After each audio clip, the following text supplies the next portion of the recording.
Good morning, everyone, and welcome back to this month's episode of the Broker Breakdown. I am super excited this month because we have a very historic episode this month. I've never had so many voices on the podcast before. One returning voice from last year, Donald Porter. Welcome, Donald. Donald is going to introduce himself and the rest of his team, but again, let's start with Donald. Donald, how are you this morning? I'm good, James. Thanks for having us this morning. Yeah, I really appreciate you guys coming on. I know there's some time taken out your guys' day. Your whole office is basically here. Like I said, it's amazing to have this many voices on. So I can't wait to hear everyone's opinions because this is going to be great. So many people on, definitely going to have a lot of different viewpoints on things. So I'm really excited to do this one.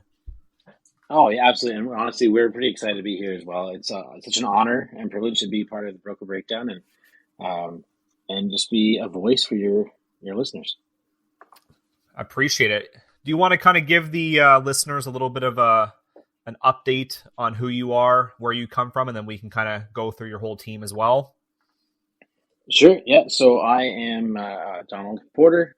I am the team lead for Porter and Associates, and just a real estate agent here in Hamilton and the greater Hamilton area.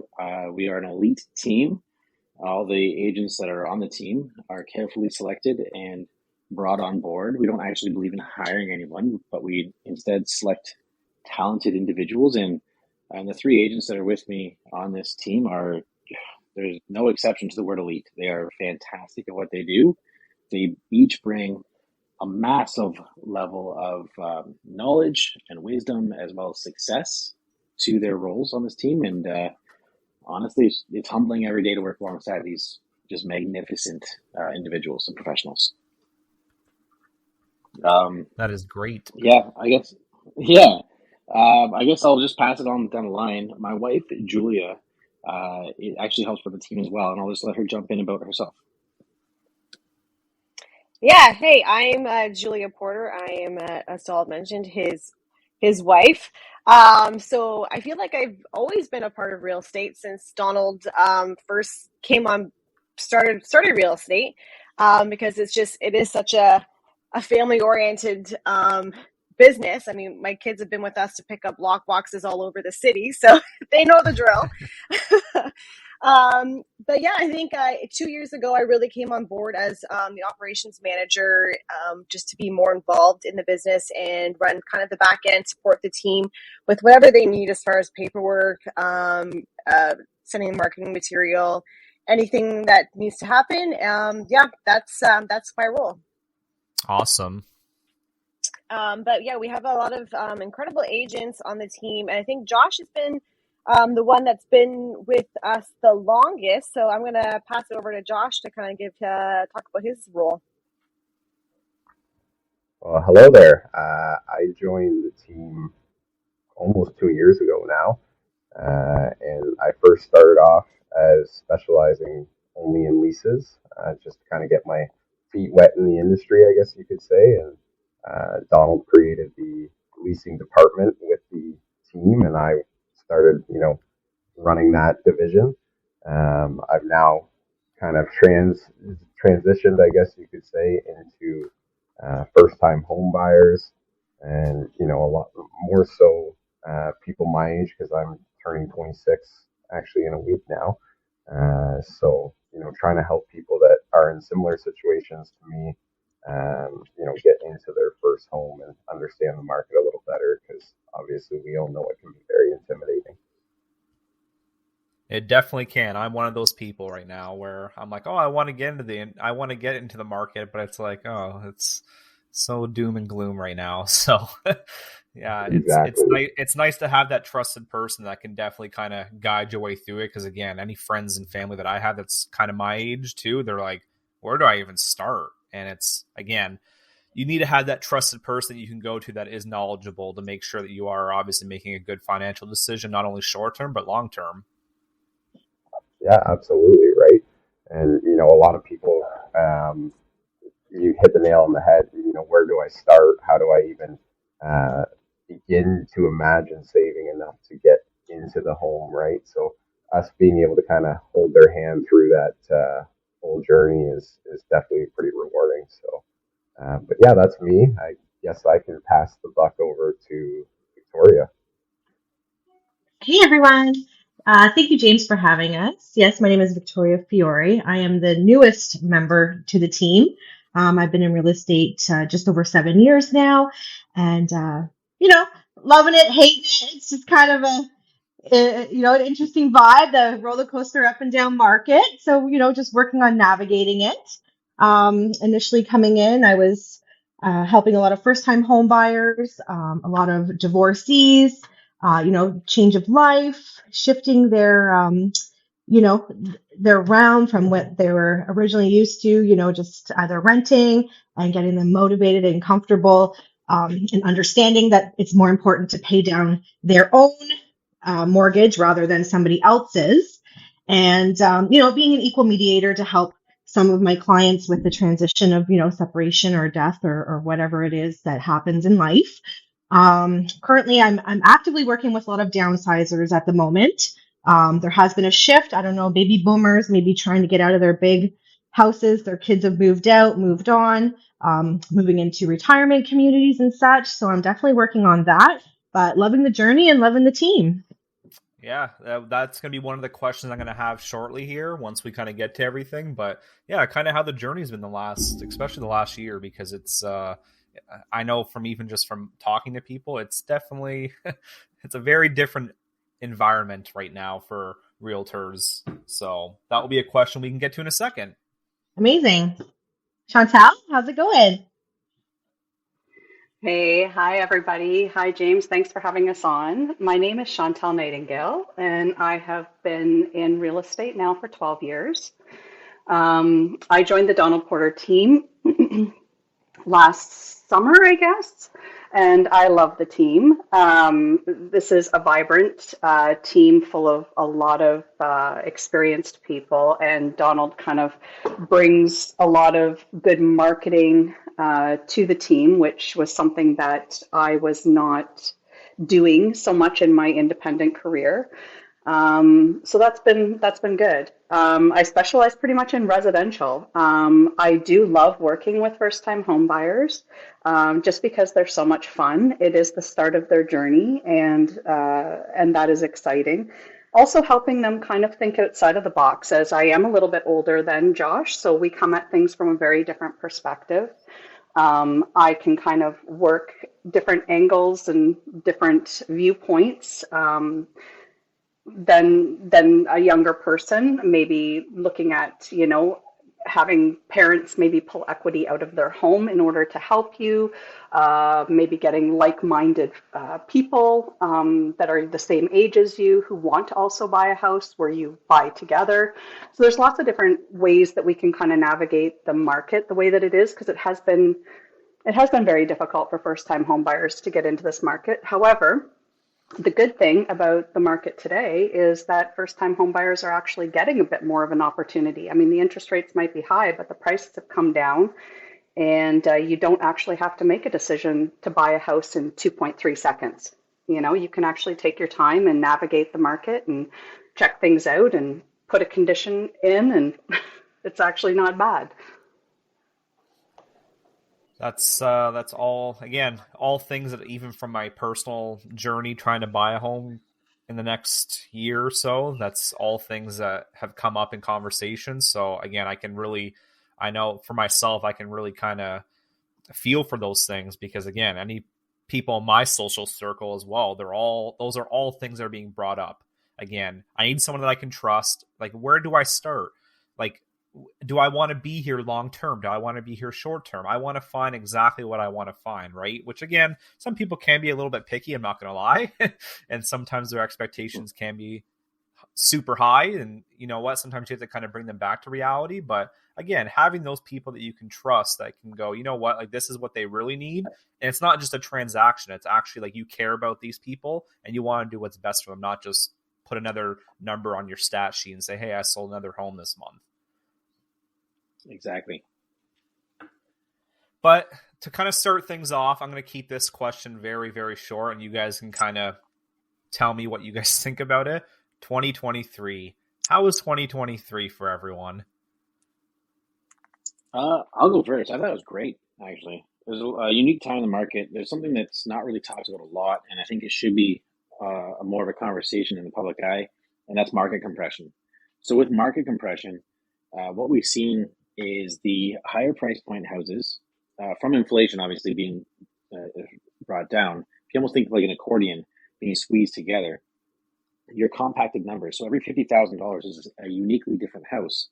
Where before during the pandemic years, $100,000 to $150,000 would be your almost benchmark to get to the next level of a house, and sometimes even more than that. But with the market compression, it's been amazing for those who are risk takers, or not even risk takers, the ones that are actually looking at things methodically and realizing that this is actually an amazing time to purchase, especially if you're upsizing. So I do actually a fair bit of upsizing for the team, and a lot of our clients were able to oftentimes sell a townhouse, like an entry-level home, and getting a larger detached house, sometimes with a pool in one situation, for only $20,000 more. So that was phenomenal. Yeah, I would love a pool for $20,000. Helps me in the Exactly. summertime.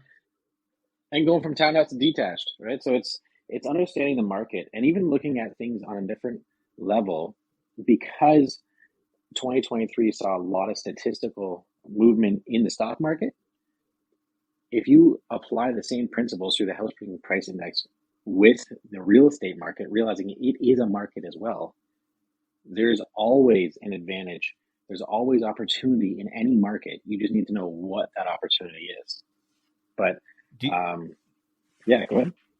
Do you think this really just comes down, though? Again, this is a conversation I bring up with a lot of people that I talk to. Do you think it just comes down to a lot of mainstream media and just people getting scared? They see it on CTV, they see it on CBC, and they're like, "Oh, that's got to be it." Like, there's no other opinions other than what these people are telling us. So, do you think it's just really just people, like, they're not kind of doing their own research? They just see what's really on their Twitter feed or what might be on their local evening news, and they're like, "Yeah, that's it."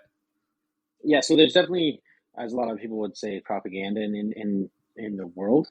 But one individual on the team that's really, really good at actually educating themselves, their clients, and even November was a breakthrough month for Chantal. She did great. So I'll let Chantal actually take over that one. Yeah, I guess it just comes down to, I mean, I try my best to follow, the economy as best as I can. I'm certainly not an economist, but real estate, the stock market, and what's going on, they always follow suit. So if you don't have some kind of, a touch point on what's happening in the world, then it's gonna, it could, affect your clients buying at the wrong time, or there's always opportunity in real estate, just like there is with stocks. When the stock market is down, it's a great time to buy. It's not what most people do, but it's what you should do. And the same happens with real estate. When things go askew, which they did do since 2022, but there is opportunity, and that opportunity, like I said, has been for first-time homebuyers to kind of get in on the market that they have been really cast aside for years. This is actually not a bad time for first-time homebuyers to get in. It's also not a bad time for investors that want to look at long-term hold with long-term rentals. So that's another avenue. I mean, where one thing is bad for one person for this moment in time, it might not be bad for another person. So you just really have to take everybody's situation. You have to analyze what your clients want to do, what their goals are to do. And I think that that's always important to ask clients. What are your goals 5 years from now? What do you want to accomplish from this? Where do you want to go? And then help them navigate their situation as best as possible. What's that saying? Yeah. Buy the dip. And Yeah. a lot of people just they almost get scared of the dip, right? Because they don't know where that dip kind of ends. Do they buy? They sell in the dip. Yeah, exactly. And it's like you should be buying now, right? But like I said, I think a lot of people get scared of that dip because they might be, well, is this just the beginning of it? Am I going to buy right at the tip of it and it's still going to dip even more? like, again, like, these are all things that people are like, oh, I'm gonna, like, again, I have a lot of friends that are like, oh, I'm gonna sell because it's all of a sudden dipping. It's like, no, you should buy more. And they're like, what?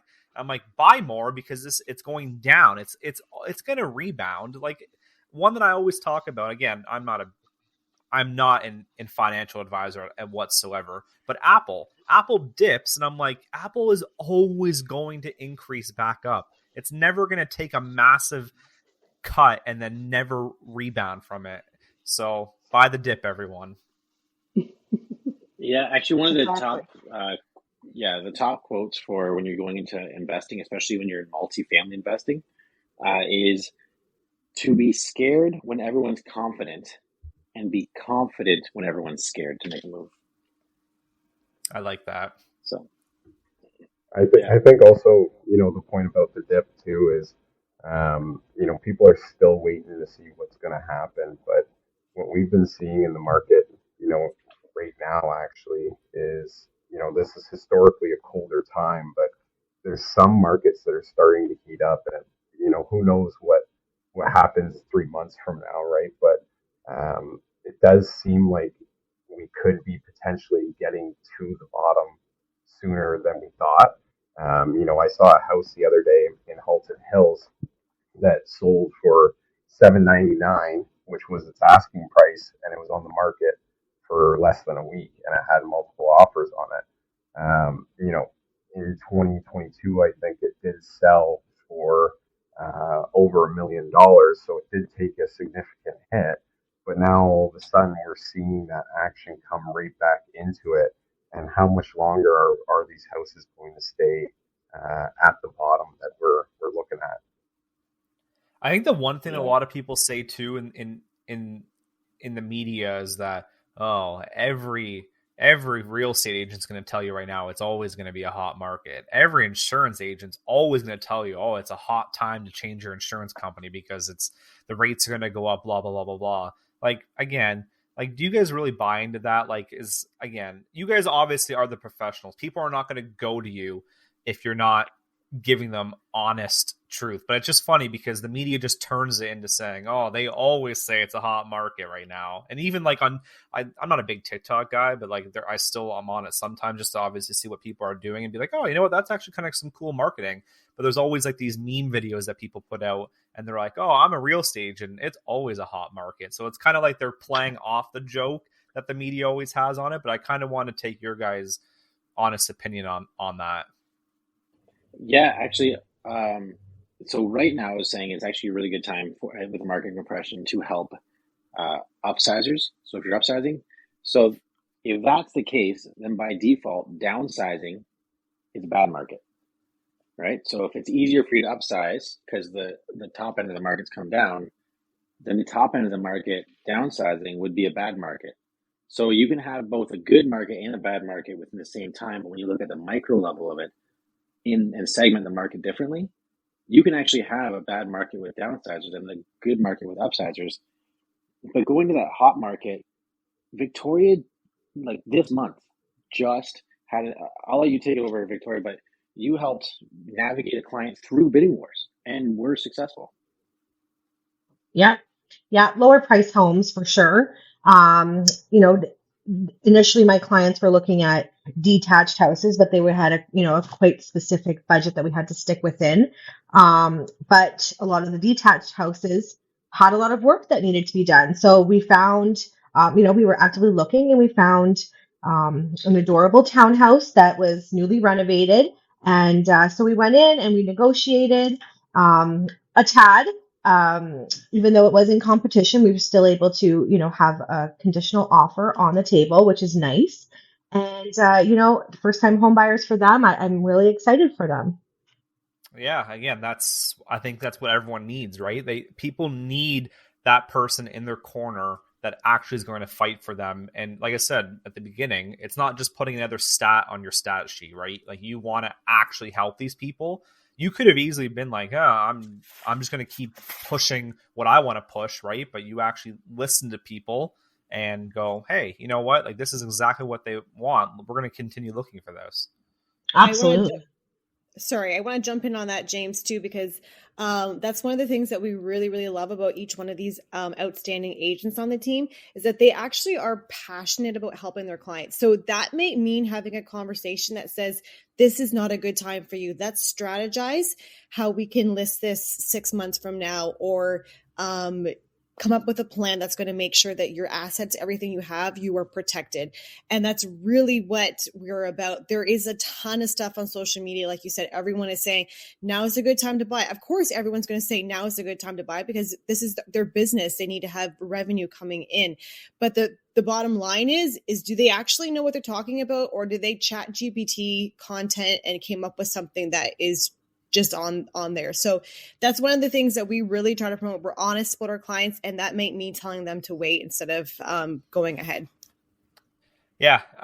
And like I said, I think passion is one of the things you need to have in any kind of business, because even for myself, I can instantly call someone and tell you right away if that person's passionate or not about their business. I do a lot of commercial business myself, and I can talk to business owners and I can tell you right off the bat who's going to fail and who's going to succeed just based on our conversations. If they're on the phone talking like it's the end all to be all, like they have so much like gratitude in their voice, I can tell that person's going to succeed. But if you just have someone on the phone, it's just like, oh, I'm going to try this, I don't know, this might work, I don't know. Those people, I can tell right off the bat, in a 12 months from now, I'll call them and their business won't exist anymore. You have to have that passion in your voice. You got to wake up every day. And again, a corny saying, but you got to love what you do. If you don't love what you do, you're going to basically be miserable every time you go into work. Yeah, for sure. Josh, do you want to jump in and tell James and all the listeners about what you've done with Maple? We had and how you told, I don't want to take your thunder, but talk about Maple and what you've done to help them that way.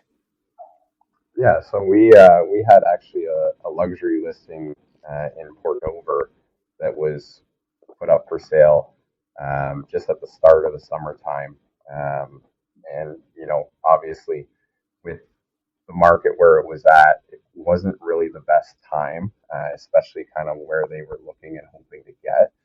We did try to strategize, lots of different avenues to actually getting eyes on there. When it came to marketing, we were doing agent open houses, public open houses. We even had a neighborhood open house. We were trying to push it as much as we could, and still to no real luck, I guess you could say. So then, we strategized some 2 different price drops, and then we got to a point, coming into November. Obviously, it's on the water in Port Dover. It's you're in November. Lake Erie can be pretty ugly to say the least. So they were ready to drop the price even more. But instead of just aimlessly continuing to drop the price and keep going, we decided instead we were going to actually cancel the listing and pivot, see what happens in the next 4 to 5 months. So coming into the springtime, see what happens there, and actually have maybe a better pricing strategy in place. So we're still in connection with them. We're still giving them updates on what's going on in the market, and then hopefully come either end of March, beginning of April, we might look into starting to get it back up on track. And you know what? Again, I can respect that, because that's something that I preach every day. I tell clients all the time, hey, listen, after reviewing your risk, regardless of what it might be, I just don't think it's the right time to make a move. Regardless if I want your business or not, at the end of the day, it just does not make sense financially to make this move at this point. And again, it could be from a multitude of things: claims, tickets. They had a massive wind claim on their home a year ago, and you know what? We have to rate for it now compared to their current company is not rating them for it.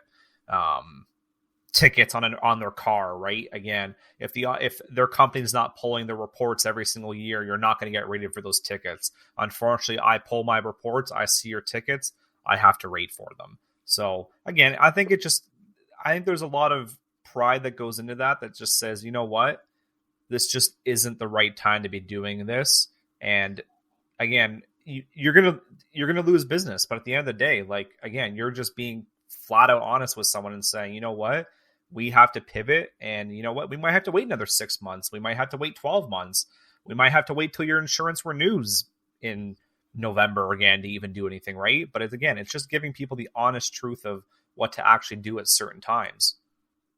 Yeah, exactly right. Ultimately, I've built the trust with these clients and whatnot, and like I said, they were ready to drop the price even more. And ultimately, we can continue to do it that way if we wanted, but instead of just trying to push the sale, it was like, no, what's the best strategy for you guys, right? And so that's what we came up with ultimately. And like I said, love to hear that, because like I said, I think a lot of people from any industry, regardless if you sell a home, if you sell cars, you sell insurance, I think a lot of people would just say, I don't want to walk away from this deal. I'm going to just continue pushing it until it's, like I said, a stat on my stat sheet, right? Like some people really just look at it from that point of view. Is it just, I want sales and I'll do anything to get those sales. But like I said, do you actually have a passion to help people, or is it just a passion just to have high numbers? Again, you can tell the difference when you talk to people what their actual passion is, if it's helping or just number based. Yep. One thing I kind of want to change gears on, and I know we chatted about it yesterday during our little meeting, property taxes. We've seen Toronto, they've said they're basically going to have to take at least a 10%, if not even 16%, based off of I think it's the federal government doesn't give them a certain amount of money. But even if you go across the province, we've seen other cities like Pickering's taking about a 4% increase. There's some other towns like Kitchener said they're going to be possibly taking another 8%. Waterloo 4%. And even if you go outside of Ontario, if you go like to some bigger cities in Canada, Vancouver is about 7.5%. After they took a 10.5% last year, and even Montreal about 5%. What do you guys kind of think on this property tax thing? Is it going to be another deterrent for people? Is it another scare tactic? What do you guys think? How does this really impact what you guys do every day? Personally, Go ahead. I think I can touch base on this one. I think personally, I think they did have a halt, right? Like they didn't have um, property tax increases throughout the whole pandemic. I believe it was maybe 3 or 4 years where they didn't even raise them, and the cost of labor, the cost of materials, and everything are going up. So I do understand like the services and stuff, the cities and municipalities, they need more money, and unfortunately, that's just the big ticket that they can, get the money from the homeowners. And it is sad, especially during this time, because we're being hit at all angles with interest rate hikes and affordability. And at the grocery stores, we're feeling the pinch. So I think it's poor timing personally, and that the federal government definitely should help, offset those increases, especially 16% in Toronto. Hamilton overall, I feel like is already at a higher level with property taxes as opposed to most areas in Ontario. So I do feel like if we do get a large increase like that as well, we are going to feel the pinch. Yeah. Yeah, I can kind of chime in on that too, if you like. Yeah. I also feel like what happened as well with the mass exodus out of Toronto during the pandemic. They had they had more people moving out. I mean, Toronto is relying on that tax base for revenue. And when you have people moving out of it, and then at the same time, simultaneously, we've had prices drop dramatically. So even though the cost of a house in Toronto is worth more than it is here, you still have that affecting their tax base because what was selling there was a much higher, they were getting more taxes on. So they're trying to recoup that for sure.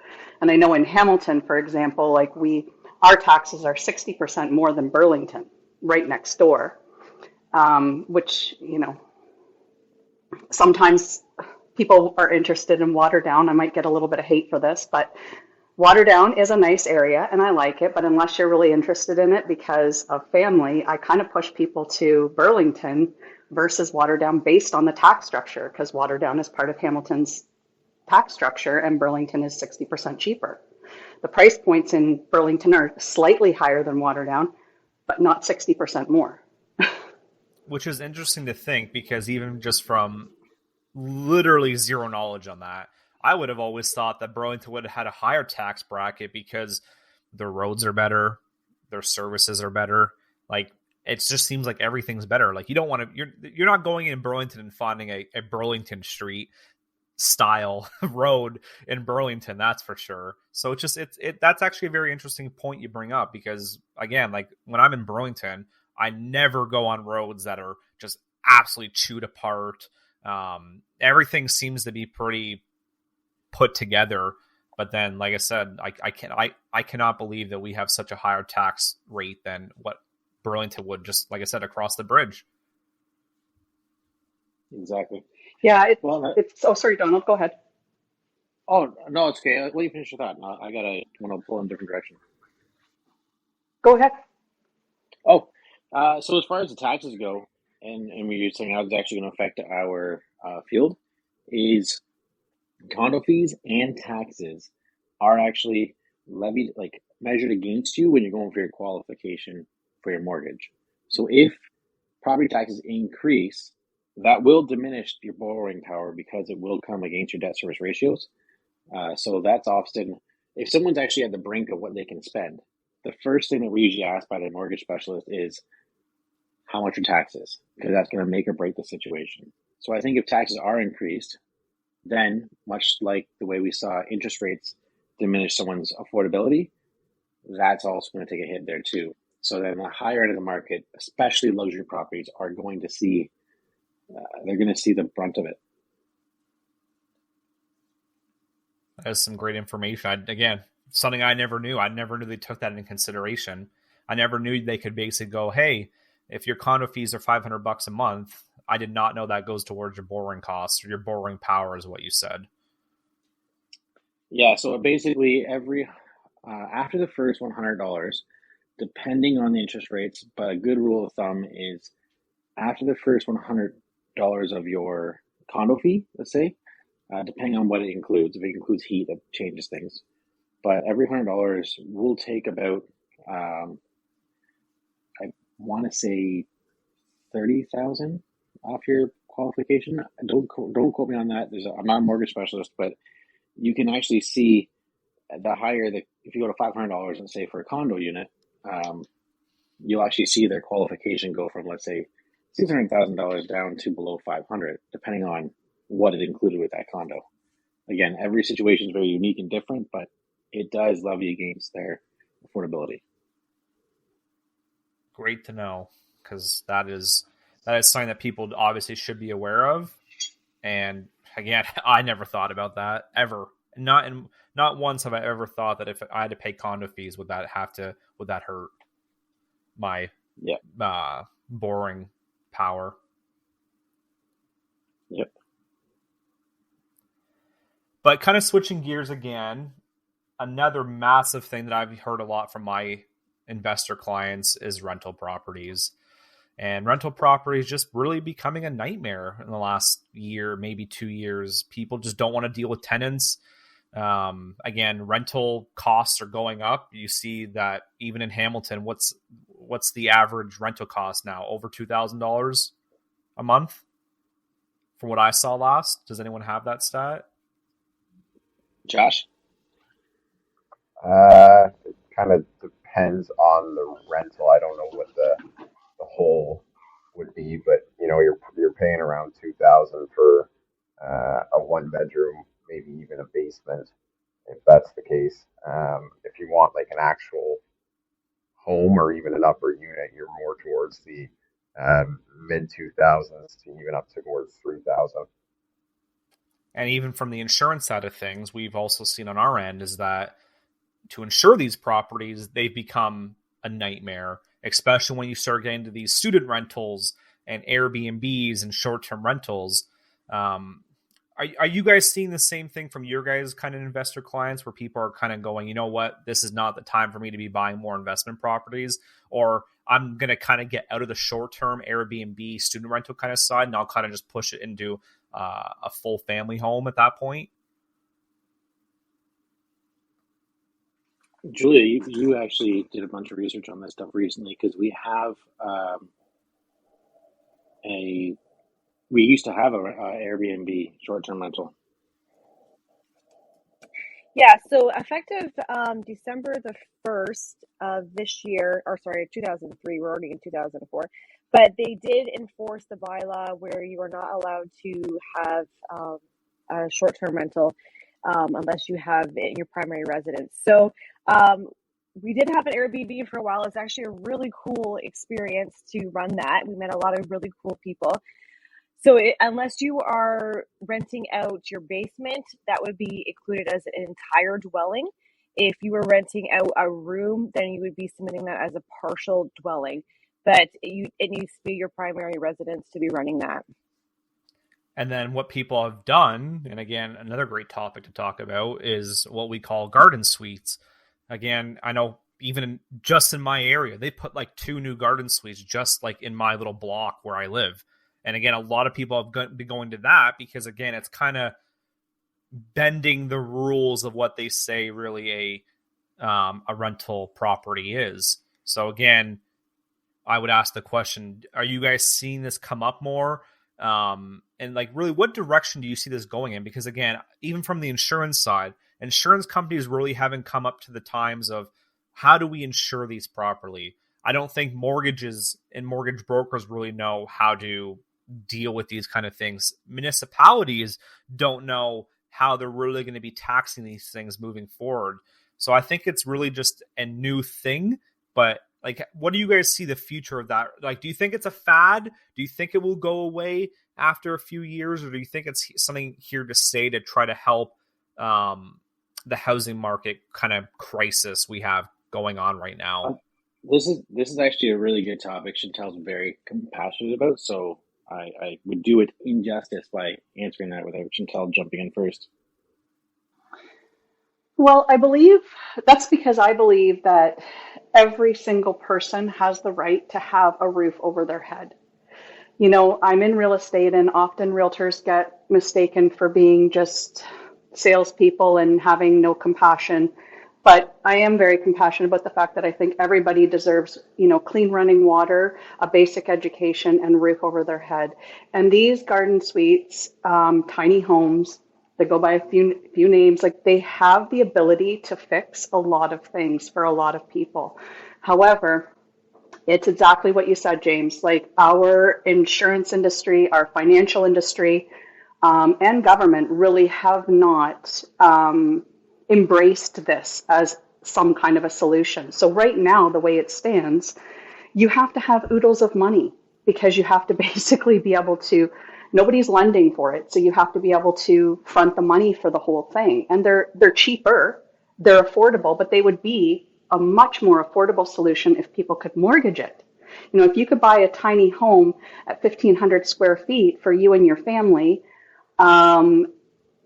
at say 300,000 and mortgage that, that becomes an affordable thing for you.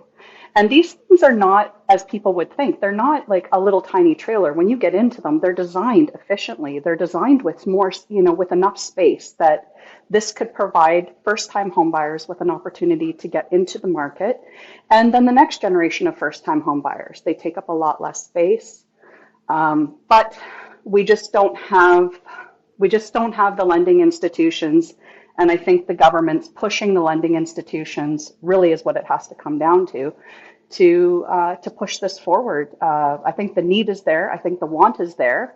I think, as usual, our institutions are just behind the times.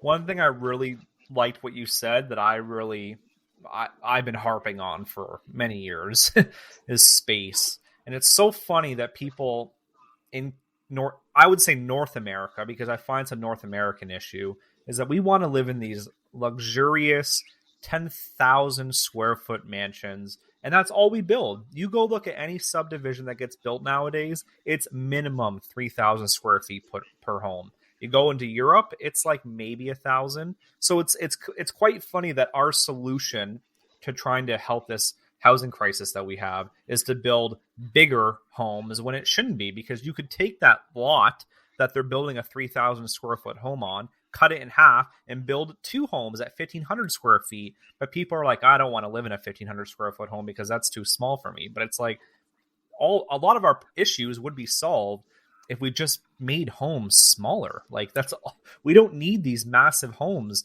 to live in. And like you said, everyone deserves a roof over their head, but does it really need to be a 5,000 square foot mansion every single time? Yeah, I think that, exactly. yeah, I was gonna say, I think that boils down to a sociological level because North America is so compartmentalized. We are so distant from each other as neighbors, even, right? So where if you go to Europe and other countries, they're more of a community mindset. They used to have the saying that it takes a village to raise a child. Now it takes babysitters and sometimes parents to raise children here in North America because we don't have that village mindset anymore. We are very much, this is my space, this is my castle, get the hell away from me. That's the mentality we have. And a lot of it actually expedited during the pandemic with the whole space and sickness and everything. But if you go to other cultures, they've they've figured out the whole living in harmony with each other a lot better than we seem to be doing here in North America. I'll ask you guys the question. Does any one of you guys actually know your neighbors? I Mine definitely left do. me a nice Christmas card. I definitely do. Okay. That was that. So we might have the wrong group of people here that might say, you know what, we don't know anything about our neighbors. I actually, you know what, I will say I don't know anything about them. I wave to them and say hi to them, but I couldn't tell you what their names are. Oh, I know every single one of mine, minus one house. But I live in a court and we've been here for a while. So we've just, and even my previous address, my husband was there 40 years. We knew everybody on a 3 block radius, talked to everybody. It's just, it's a community.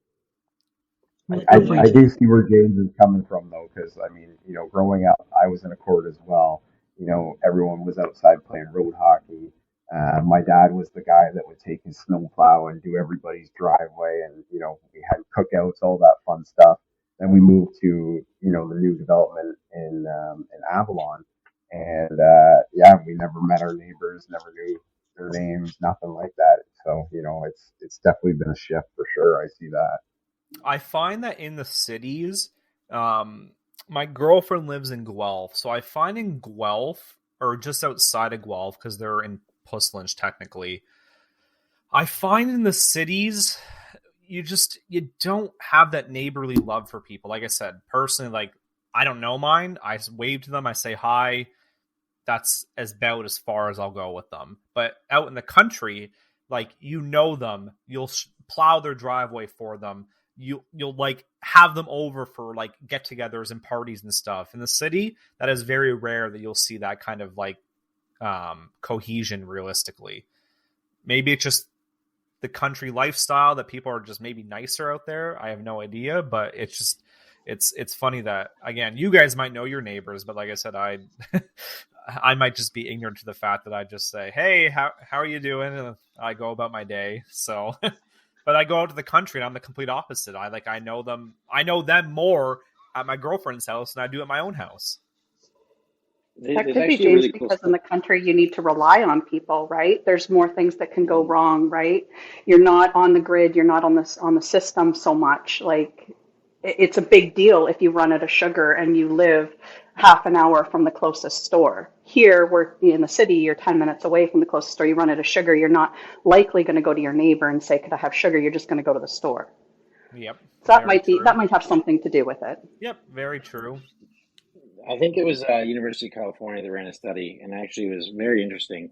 If you look at the baby boomer generation, they don't seem to have maybe now with influential portions, but I think of Josh when he sold a baby boomer's house, and she was so well connected at the end of her court that the closing gift that he put together was a huge street party for her as a goodbye, and that was meaningful. But the study, I think it was California, I could be wrong, the university, but you are a finite being, so you're only able to make enough friends and keep relationships with so many people. Now, social media has kind of triggered us to be able to handle more than more relationships because you can have hundreds of friends and follow their pictures on social media. So therefore, when you're inside your house, you have access to your own Wi-Fi, and all these screens are windows to other people's lives that they want to show you. So it does diminish the need to go have human interaction to your neighbors, is what this study found out. I thought it was pretty fascinating, and it may have a play in what we're talking about as well.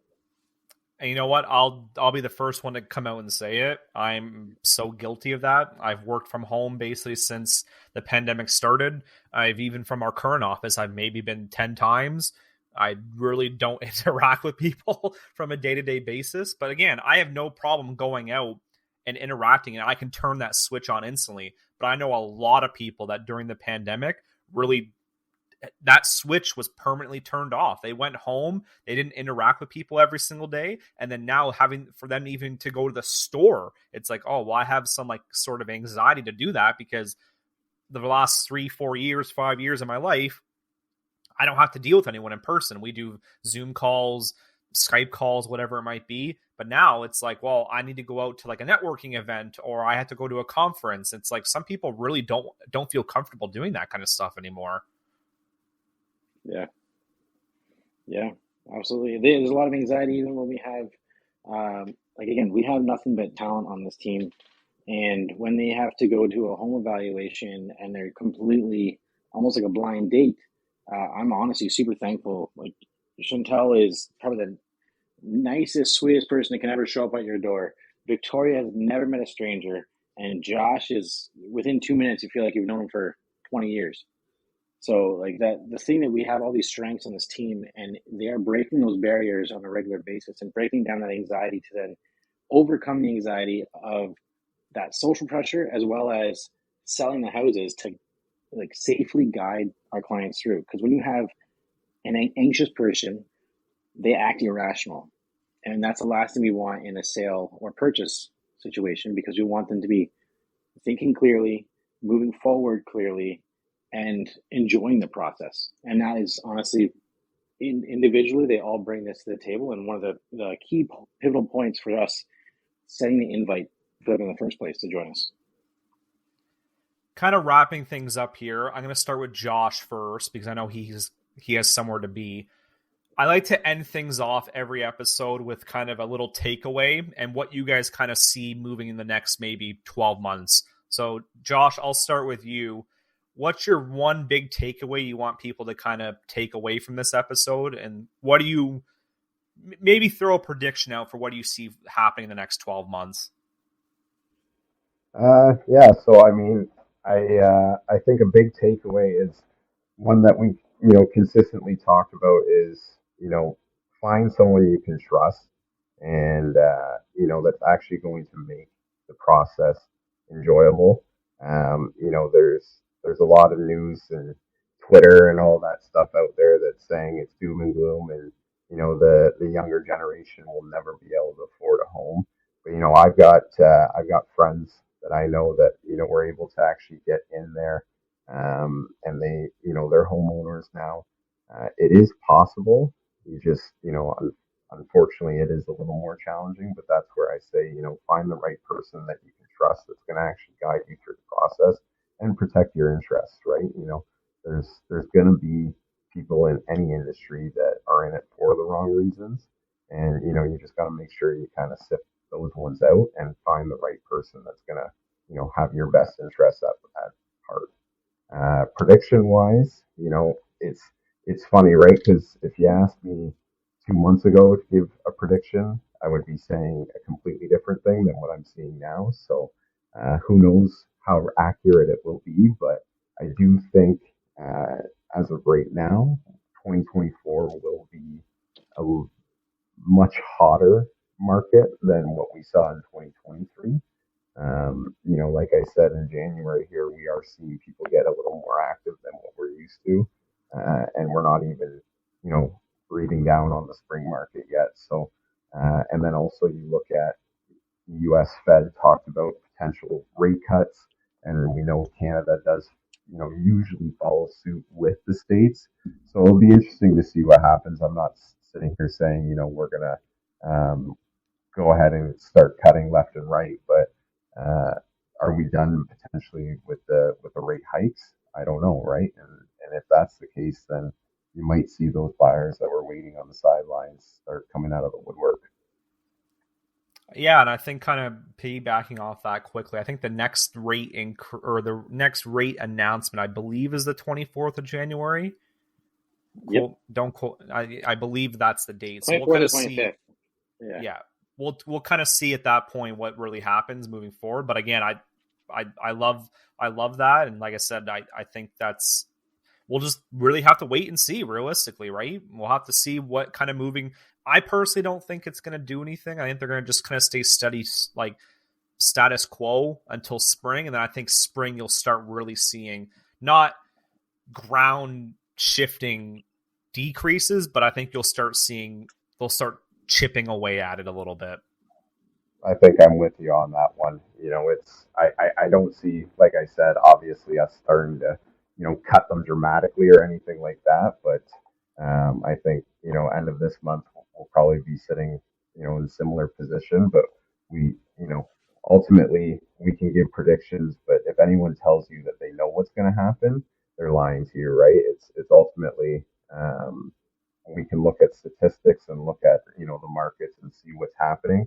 We are seeing an increase in uh, people actually going out and looking at homes. And, Victoria saw an actual multiple offer situation. That's something we haven't seen in a while, right? So we do know some people are starting to see some trends that are making things more active, which, ultimately increased demand, obviously will get things kind of moving a little faster, I guess you could say. So it'll be interesting to see what happens for sure. Okay, so we'll start with my takeaway. I guess my takeaway is that similar to Josh, I do think it's important that you, when you're looking for a realtor, that you're not just looking for somebody that's going to tell you what you want to hear. I think it's important that you find somebody that isn't just going to be transactional in that one deal. You want somebody that's going to ask you, what are your plans? What do you want to do? What do you want to accomplish? Where do you want to take, everybody's life is different, whether they're just buying a home or whether they want that home to be an investment. Some people need it in a certain area because of family. Like everybody is different, but it's all a plan. And a realtor's job is to be a part of that plan so that you can accomplish your goals. So that would be, I think, most important when you're picking a realtor, or you're trying to find somebody to help you do that. My prediction, well, my crystal ball is cracked, fogged, and and unclear. Every time I make a prediction, it seems that based on the economy, we could go one way or the other way. And historically, our economy follows patterns and cycles. We historically, following that cycle, we're not done our crash yet. However, every time we kind of get to a point where we're going to actually let things happen naturally, somebody steps in and the federal government allows lenders to take amortization rates to 70 years. And that's great. People hold on to homes, and you want people to be able to hold on to their homes. However, it artificially affects the market. So we're not letting the market do what it naturally should be doing every time we step in and give people a save. So if we keep doing that, it's going to make this recession last a lot longer, rather than pulling the Band-Aid off. However, they can't just pull the Band-Aid off either, because too many people would lose their shirts. We have, I think, 45% of our mortgages renewing in 2024 that were locked in at like 1.5%. And those people are going to see a sticker shock that's going to be huge, and they may need some saves. So I think it's going to be interesting. 2024 is going to be interesting to see what kind of saves we give people. And that's going to come from people above my pay grade, as to how this is all going to pan out. And then even taking stuff like, we've got a lot of bad situations. We've got the Ukraine, we've got the Gaza, we've got China and Taiwan. And if the Americans get physically involved in that, that also could be a black swan event, which would take 2024 in a completely different direction as well. But I would not sit around waiting for black swan events, because if you did that, you'd miss out on a lot of opportunities in life. Oh, I love how you use the R word in recession, because I still feel like a lot of people, for some reason, don't think that we're in one. And yeah. if you even look at the actual like definition of a recession, we've been in a recession for like the last 8 months. But it's funny that people still will sit there and say, well, we're not. And it's like, well, from the Webster Dictionary definition of it, we Yeah, are. we are. Yeah. No, awesome. Great points there. I'll move over to Victoria. Victoria, what's your takeaway? Yeah, I mean, they pretty much touched base on everything that I wanted to mention.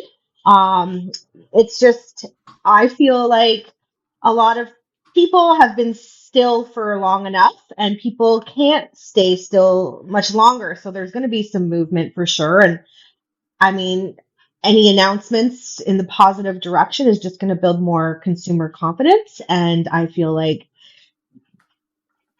they're going to get out. They're going to get moving. Once the nicer weather hits, people are going to be more motivated. They're going to get their houses picked up and cleaned up and organized and purged. And I use the term shacky wacky. Everyone's getting shacky wacky lately because they've just been cooped up. And so I feel like it's going to be pretty good. I have some good confidence in the market for sure. I like to use the word come out of hibernation. For myself, I definitely am one of those people that will hibernate January, February, and then once March hits, I kind of feel like, oh, you know what? I've been like reborn almost. Like the nicer weather is coming out. I can finally like go outside and not have to deal with like this weekend and into this week, like minus 10 degrees. I know that doesn't sound like a whole lot, but I hate the winter. So I'm definitely a hibernation kind of person myself. Yeah. I mean, the way I look at it, I don't dislike all the seasons because, in essence, we do need this cold freeze to kind of kill all the bugs and all the germs and, refresh us so that we don't have all these illnesses that a lot of places are really getting right now. So you look at it from a logical standpoint. I just look at it straight from I hate the cold, and I'm not changing my opinion on it. I'm Fair with you, enough. James. Totally with I you. like it cold. I'm like a sub-zero girl. Give me the cold and I'm happy. I'll do snowman. I'll go snowboarding. I'll do whatever in the cold. I'm fine with it. So asking me about that is it doesn't matter. See, Donald knows I'm a golf guy. You can't golf in the wintertime, at least in Canada. If I But you can lived go in to the Florida, simulators. yeah, and you know what? I'll be there later today with my colleagues. So, There you go. yeah, moving over to Julia. Yeah. What's your takeaway? Yeah, so I think the biggest thing, coming from a different perspective from all of our highly educated realtors on the team, and that is if you are looking at buying or selling and you are being bombarded with tons of information on your social platforms, maybe even in your email, the trick is you need to be able to ask the questions to your realtor. You don't actually have to understand all of the stuff we talked about, the interest rates, the market compression, all of these words that may seem overwhelming to you. You need to talk to someone that you can trust and that actually genuinely knows what they're talking about, because there's just a lot of words that are being said, like the term even marketing strategy. If you were interviewing a realtor, you need to ask them, what is your marketing strategy? We love it when people ask us that because we can actually show you it's not just being listed on MLS. We are doing so much more. So don't be afraid to ask those questions to your realtor, and just, you don't have to know all the stuff. Just talk to someone that actually knows what they're talking about. You know what? I love that you brought that up, because the big thing that I love what you just said there was different viewpoint, because like you said, you're not technically a realtor, but you work in the real estate world, but you kind of see a different point of view, right? So it's nice to kind of see, you know what? Yeah, my realtor might be telling me this, but you're kind of also backing that up, right? Even from being kind of on the outside, right? Which is, again, you need to have those different viewpoints, because again, I talk to insurance brokers all the time. Again, we all are basically going to have the same point of view, but then I go talk to a realtor or a mortgage broker or a lawyer, and they have a completely different point of view. And I go, oh, you know what? I didn't think about that. And that's like really the whole point of this podcast, is that I could sit here all day and talk about what I think about things that are going on in the insurance world. But again, I don't know what you guys are. I don't know what's going on in your industry as much as I would like to think I do. I'm not obviously seeing it every single day, but to kind of have you guys on and say, this is actually what's going on. Oh, okay. Like that makes a whole lot more sense when you guys actually explain it because you guys are the experts. Yeah. And last but not least, Donald, what's your takeaway? I think the biggest takeaway is just make sure that you are working with a professional and someone that you trust. And as far as predictions go, is there's always going to be hurdles. So whether you're listening to this in 2024 or 2030, there's always going to be hurdles. There's always going to be new technology. There's always going to be innovative new things. And don't get caught by that shiny object syndrome, which sometimes I'm guilty of myself. But even in your world, James, like you can go online and get a quote for insurance with a bot or a fill-in form. But at the end of the day, no matter what you do, you need to rehumanize what you do in life.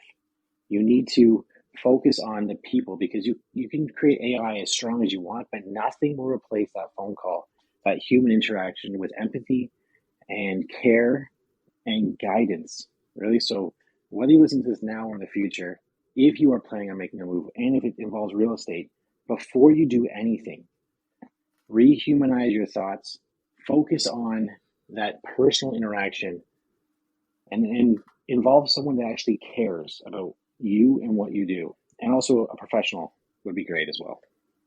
I love that you just said that because, again, I think ever since this whole AI thing has come about, again, a lot of people, and we've seen it, a lot of companies have been cutting and laying people off. We've seen in the insurance world, we've seen in the tech world, we've seen in the realtor world. Everyone's cutting jobs because they can go, well, this piece of machinery can basically just do what all these people do and it costs us less to do this. Well, yes, but you're dehumanizing the whole process, right? Like if you get into a car accident, you don't want to call a hotline and talk to a robot. You actually want to talk to someone that cares about you. When my clients get into car accidents, I don't even say, like, I don't even ask them what happened. I go, are you all right? Because that's what actually matters. We're going to replace that hunk of metal. We are going to replace your 4 walls and a roof if your home has a claim. But the biggest thing to me every single time I hear claim is, are you okay? Is your family okay? Are you hurt in any way? That's what actually matters to me because, like I said, you have insurance for a reason. We will fix those things. Those things are materials. But your life, at the other hand, we can't really fix those things if something bad happens, right? So I really liked how you brought in the whole humanization side because I think a lot of companies have been going away from that. They just rather, like I said, have a robot that just talks to you, and it's more efficient. And guess what? They make more money by doing that. But again, at the end of the day, I understand businesses are businesses and they have to make a profit, but where does the line in the sand get drawn of, okay, like this is too far to make a profit when we're just basically cutting so many people and now they're losing their jobs, they're losing their homes, and again, that's not benefiting anyone realistically other than the business as a whole.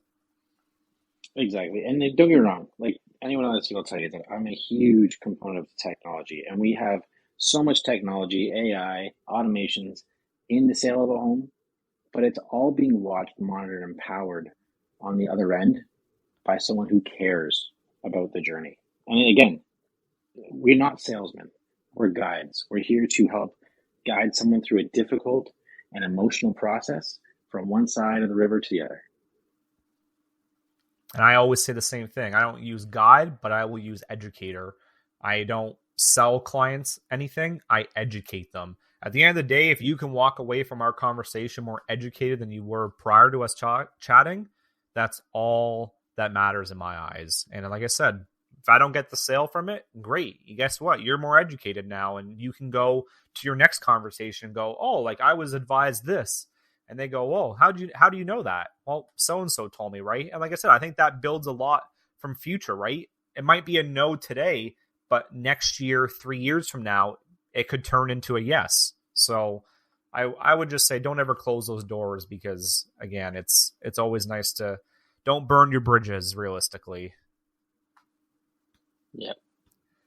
Exactly. But Donald, again, I really appreciate you and your team coming on. You guys gave a ton of insightful viewpoints. Like I said, some things I never ever thought about or even knew. So again, I really appreciate you guys taking your time out of your guys' busy day, busy schedules.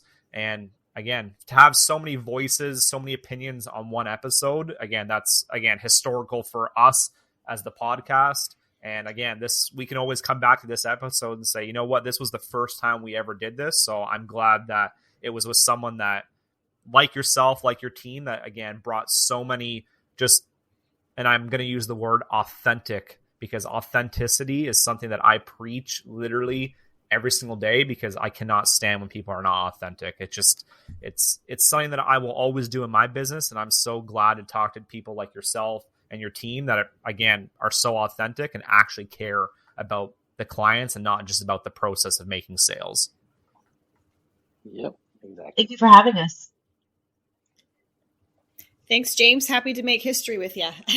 Yeah. Thanks, James. It was nice talking to you. That's what we try to do every day here on the Broker Breakdown. But thank you guys for checking in this month, and we'll check you guys next month on the Broker Breakdown.